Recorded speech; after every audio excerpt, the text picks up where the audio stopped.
We have a whole continent to talk about. Let's bring in our panel. Joining us from New York, Alejandro Velasco is an associate professor at New York University and a historian of modern Latin America. Also from New York, Brian Winter is the editor-in-chief of America's Quarterly and a Latin America political analyst. Lucas Koerner is a political analyst and editor for VenezuelaAnalysis.com. Joins us from Caracas, and from Miami, the author and economist Rodrigo Constantino. Welcome to all of you. Alejandro, let me start with you. It wasn't that long ago that we had left-leading governments in many countries in Latin America. We look at it, Brazil, Argentina, Venezuela, Chile, Uruguay, and Paraguay all had left-leading governments, but that has now changed. Broadly speaking, is there any way of telling what's behind this swing to the right? Broadly speaking, what the tape discussed is accurate insofar as there is a kind of wave that expresses an exhaustion with a left-wing model that was really bulwarked by what was a huge commodities boom, an historic commodities boom that brought tremendous amounts of cash infusions to governments that had indeed promised to make lives better for those who had been left out and marginalized by previous decades of neoliberal politics.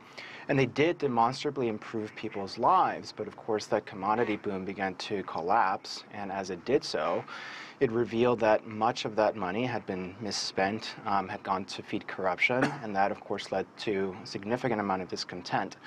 And so you see these politicians from the right sort of claiming a mantle of anti-corruption fight in order to secure support, but at the same time, it's unclear what unites them more broadly from an ideological perspective.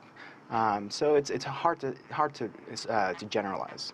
Rodrigo, what's your view on what's behind this change? I mean, we heard from our report there, one of the guests there saying that in many cases, right-wing leaders have taken office because of what was called parliamentary coups or decisions by courts or the media actually taking a point of view that was against these leaders. I mean, is it fair to call that coups? I think it's the left wing was for too many years in power and with terrible results.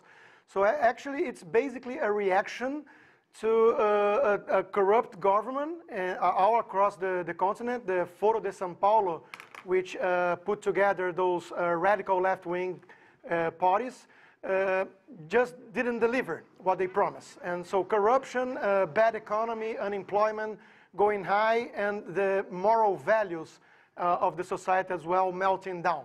So I think it's a health reaction to that, and it's good to have some freedom, economic freedom agenda for first time in a long time in Brazil, at least, going forward the next year. So let's wait to see how it develops. Brian, talking about overpromising and under-delivering, if we look at Brazil, there were widespread demonstrations against the government of Dilma Rousseff there, which ultimately led to her downfall. But was that a problem with left-leaning governments, that they made too many promises to voters, to people, and then just couldn't deliver on that? I've been following Latin America professionally for 20 years now, which is about enough time to see the pendulum swing a couple times in either direction. I think we had a generation of leftist leaders, as your reporter pointed out, the pink tide in the 2000s, which was a time of a commodities bonanza. And a lot of the focus during that era was on how to distribute that bonanza as equally as possible in a region that is, remains the world's most unequal. But a lot of these governments made huge mistakes, especially on the fiscal side. Brazil's an example of a country where corruption raged out of control, and where the party that was in power, the Workers' Party, by most accounts was just in power for too long. They were in power for 14 years. A certain rot set in. It collapsed. You had the worst economic crisis in more than 100 years in the Brazilian case, but a slowdown across the region generally. And now what you're seeing is a counter-reaction to that. All right, let's bring in Lucas. He is, of course, in a very different country. He is in Caracas in Venezuela, and it was actually in Caracas in Venezuela that the pink tide started. That was in 1998 by Hugo Chavez. So, Lucas, when you see all these changes taking place in other parts of Latin America, what's the view from Venezuela? I mean, I think that Alejandro is undoubtedly right that there's a lot of errors and there's contradictions, on the part of many of these progressive and leftist governments. But I think that it's really important to underline the U.S. hand in this right-wing reversal throughout the region, which many are calling a recolonization or a rollback. You had 4 coups in 12 years in Haiti, in Honduras, in Paraguay, and in Brazil when Dilma Rousseff was impeached for a completely non-impeachable offense. Lula da Silva would be president of Brazil today if it was not for the utterly bogus corruption charges against him that have no evidence, and Judge Sergio Moro has admitted as such as unspecified offenses. So clearly we have lawfare that is being promoted by the U.S. State Department, in an effort to prevent, left-wing leaders like Lula, who are not even anyway radical. We're not even talking about radical leaders. We're talking about social democrats who implemented moderate social democratic policies that, were responsible largely for 70 million people in the continent being lifted out of poverty between 2004 and 2013. So I think we really need to evaluate the way that the United States has played a role. Obviously, this does not excuse the errors that were committed, but if we don't recognize that, then we're clearly whitewashing what are, in fact, judicial parliamentary coups in many of these countries. Alejandro, what do you make of that in many instances, these changes that we see can be laid at the door of Washington? Well, it's no surprise that Washington would be looking askance at socially left and progressive governments in Latin America. This has, of course, been the status quo for 100 years in terms of U.S. foreign policy. And to be sure, since all the way back to 2002 and U.S. involvement in the coup against Hugo Chavez, which you mentioned before, really galvanized other peoples of the region to reassert their sense of autonomy vis-a-vis what had long been a very sort of heavy-handed presence on the part of the United States. So certainly, the United States has played a role first under the Bush administration and later under Obama in trying to create an image of the region that is unstable. And what's significant about that, I think, is the message has not changed. To Rodrigo's point before, the fact is that the commodities boom did, in fact, lift millions of people out of poverty. Brian is also correct that of course, implies significant amounts of fiscal irresponsibility, which, of course, many of these governments are suffering from now. So the fact is that you have mistakes, you have U.S. involvement, you have lifting of poverty, you have this redistribution of wealth. All of these things coexist at the same time, which makes for a very complex image that can't easily be subsumed under sort of cyclical shifts or a wave or things like that. It's a much more complex picture. Alejandro, no doubt the commodities boom did lead to economic expansion, to a rapid growth in the middle class. But was it also a problem with governments in Latin America, as this has been a problem with other governments around the world, that they failed to diversify? There was too much of a dependence on these primary commodities to fuel the economies of these countries. Oh, for sure. And this has long been the problem of countries like Venezuela and its over-reliance on oil. And in fact, reliance on oil significantly increased under the governments of Hugo Chavez and later Nicolás Maduro. Soy in Brazil, in Argentina, and also gas in places like Bolivia. So a significant dependence on commodities certainly exacerbated the problem. But it exacerbated the problem in the context of a long run. And so that in particular is what progressive governments really failed to do miserably, which was to plan for the future, both politically and economically. But at the time, it's undoubtable that that people's lives were immeasurably improved. Rodrigo, as we heard from Lucas a moment ago, telling us that 70 million people, at least 70 million people, were lifted out of poverty during these years between 2002 and 2014, and those are according to UN figures as well. Half of them in your native Brazil were lifted out of poverty. That's quite an achievement. So how does one explain that kind of achievement with the growing disenchantment with what leaders are doing in Brazil? To tell the truth, it was an underachievement. It was Brazil economy was doing worse than the rest of the emerging market. It was a China play. It was the commodities price, as so many already told. And I think to talk about mistakes of the government, the Worker Party, it's an understatement as well. It was not a mistake. It was a criminal organization, very authoritarian government that destroyed the economy. We had 13 million unemployed people in Brazil. and a few months ago. So we are talking about 7 million that went above the poverty line because of China, because of commodities price and the rest of the world, the cost of capital in the developed countries. And then the crisis came and we were naked. So it was proved that the government didn't do anything right, actually. It destroyed the economy, and we just wasted the best window of opportunity in a century. So it's not going back. We now have to do our homework and to embrace freedom, economic freedom, if we want to solve the problems left for the work party. Brian, to what extent did corruption play a role in the ouster of several Latin American leaders? We look at, for instance, Lula da Silva in Brazil or Cristina Koerner in Argentina. And as Rodrigo just pointed out, some of this was seen as criminal enterprises. Yeah, I mean, corruption, this wave that has swept the region over the last couple of years, anti-corruption movement has been a huge part of that. It's been driven by a couple factors, including the success of these governments.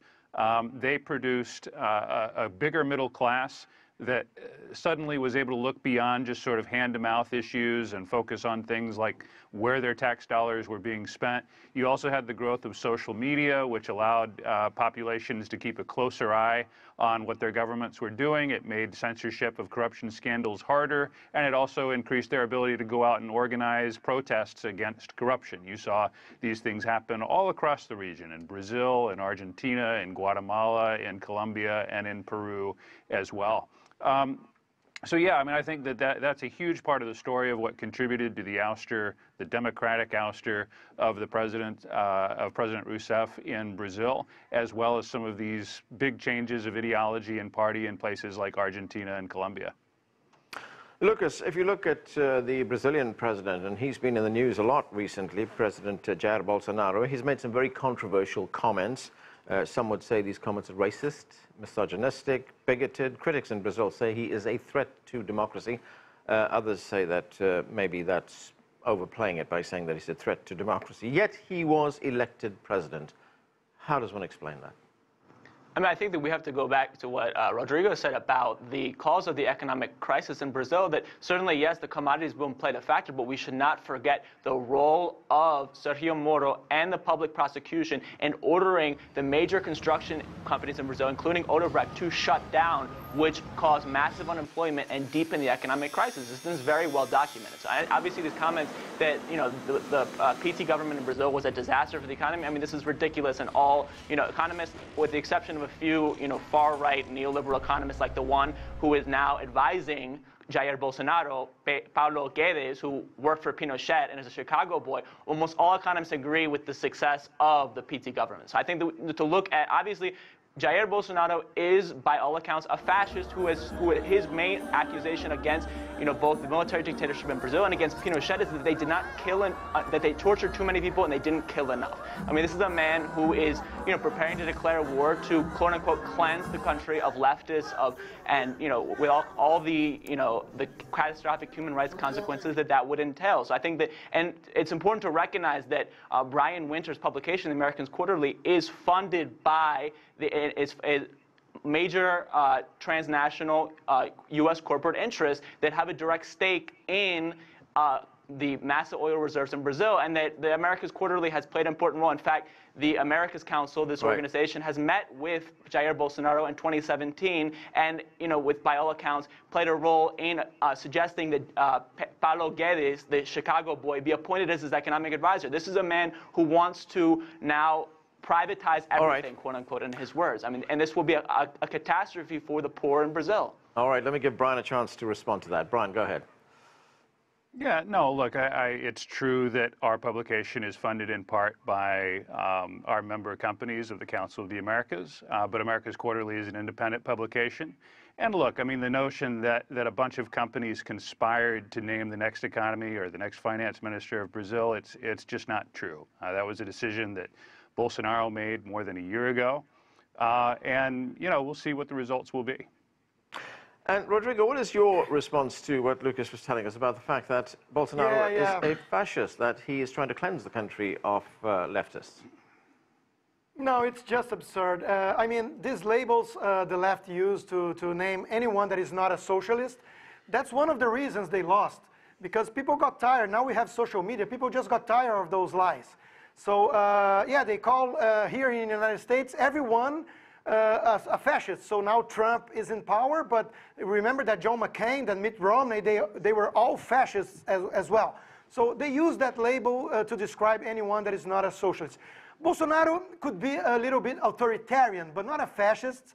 Paulo Guedes is not a Chicago boy. He has his PhD from the University of Chicago, which, by the way, is the Nobel Prize machine, house of Milton Friedman and all that. He was not in Chile during the Pinochet government, but he's a classic liberal. So he understands that state-owned companies in the name of socialist governments mean corruption, and it's bad for the poor people. So now we're going to go to privatization, and it's going to be good for poor people for the first time.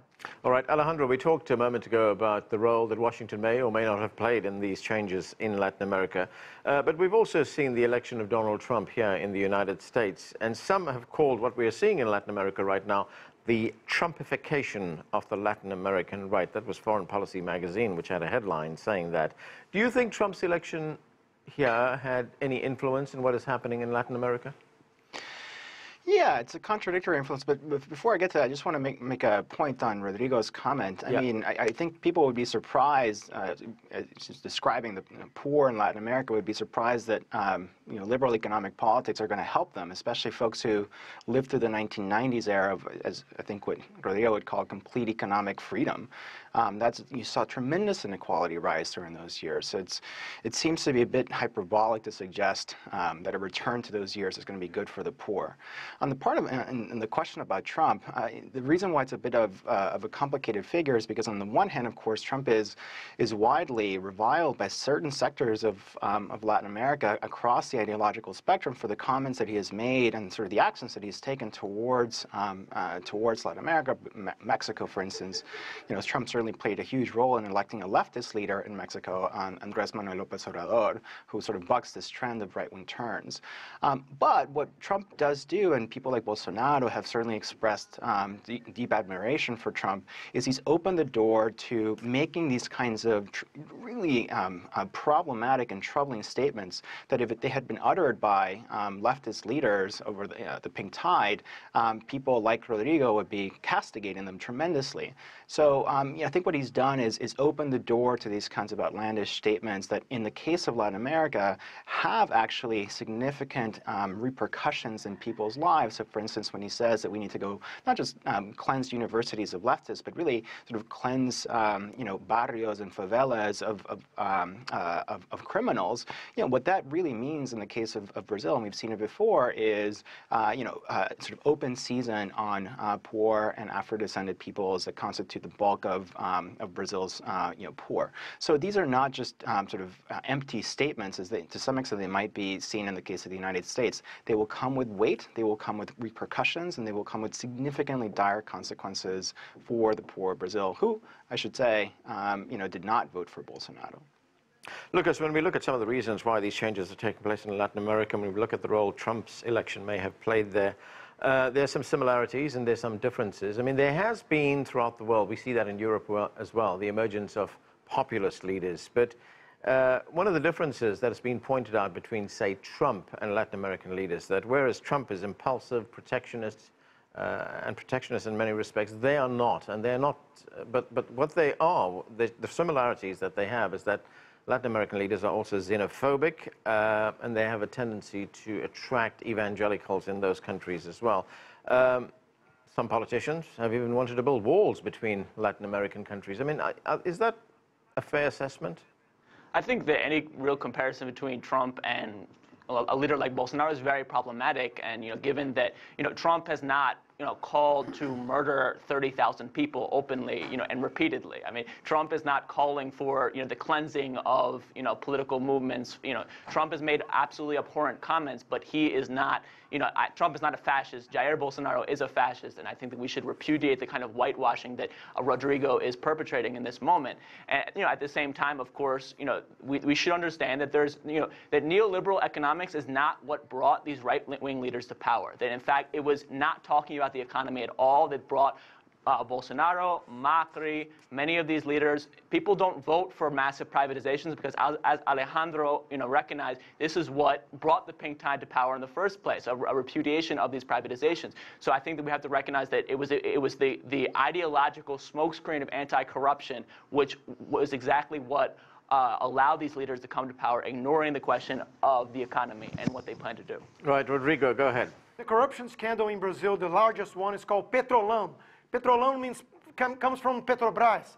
So look at PDVSA in Venezuela. The state-owned companies in the hands of the left-wing parties means corruption, and it's not good for the poor. In the 90s, a telephone line in Brazil was an asset. You declare it to the IRS in Brazil. Mm-hmm. It was worth like $10,000. And now there's more cell phones than population in Brazil. So of course it was good for people, for poor people, the privatization.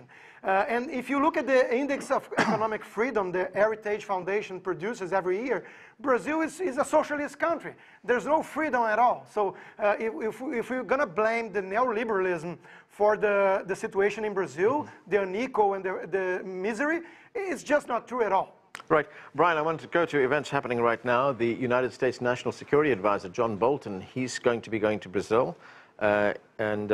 Before he will be meeting with the Brazilian leader, but before he left, this is what he had to say about changes there. Let's listen.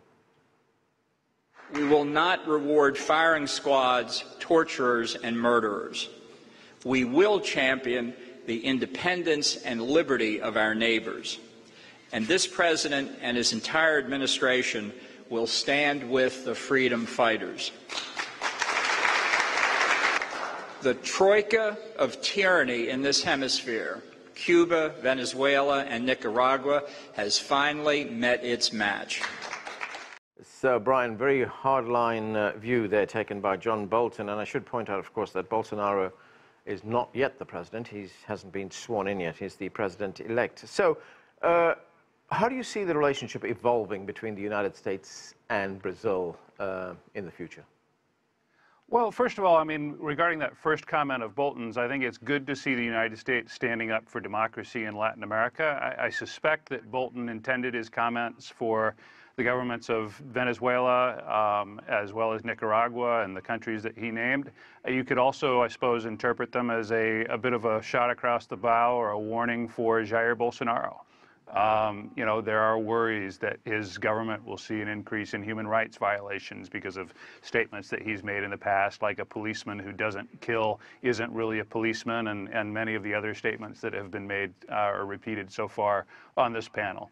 I think that the relationship between the United States and Brazil is going to be great, in part because I think you're going to see the Bolsonaro government align as much as possible behind the Trump administration. I mean, you even saw Bolsonaro's son was in Washington this week, and he came out of the Trump hotel wearing a Trump 2020 hat.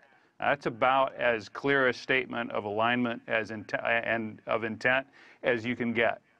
So they're going to be looking to align on trade, also on cooperation on Venezuela, and probably Cuba as well. So I don't think it's been since the 90s since we saw a Latin American government align quite as closely to the United States as I suspect you'll see Brazil do under Bolsonaro. All right, let me go to Lucas and get his take on that. Lucas, are we going to see the emergence of a new axis developing in the Western Hemisphere? I think we definitely have this reactionary international that is emerging, but I think that Brian's notion that Bolton cares at all about human rights in Brazil when the United States has been supporting, the bloody, dictatorship of Juan Orlando Hernandez in Honduras that recently just stole the election last year, among many other human rights violators like Colombia, not even in this hemisphere only. I mean, if we can go talk about Yemen as well, you know. So clearly, I mean, it's completely cynical to think that the United States cares about human rights, but he's absolutely right. This is Wall Street is very excited about Bolsonaro's victory, and the types of companies that fund Brian's publication are, you know, absolutely ecstatic that they're going to be able to privatize Brazil's oil reserves and really open them up to the kinds of companies like Chevron, ExxonMobil. And, you know, this is a you know, a plundering of the region's natural resources. I mean, that's what we're going to see from these right-wing governments, and that's not going to benefit the poor of Latin America at all. Okay, Alejandro, very quickly, we only got about a minute left. Are we in for a lengthy period of conservative rule in Latin America? Or is it going to be, as we heard in our report at the top of the show, is it going to be something that's very cyclical? I think it's going to be cyclical, just insofar as there's been cycles before, and I think we are going to see a return. I think the question is how long this particular moment is going to last. A lot is also going to depend on what happens in Mexico. Again, we've been talking about the right wing in the region, but López Obrador's victory in Mexico really, as the second largest economy in the region, really suggests that right now we're seeing is a kind of major tug of war. Right. And so Mexico will align with against Brazil on some issues. We'll see how they position themselves vis-a-vis the United States, but that might be a site where we see you know, the significant ideological battles play out. Right, and that's where we are going to have to leave it. Thanks to all of you for being with us. That's it for this edition of The Heat. I'm Anand Naidu in Washington, D.C. Thanks for being with us.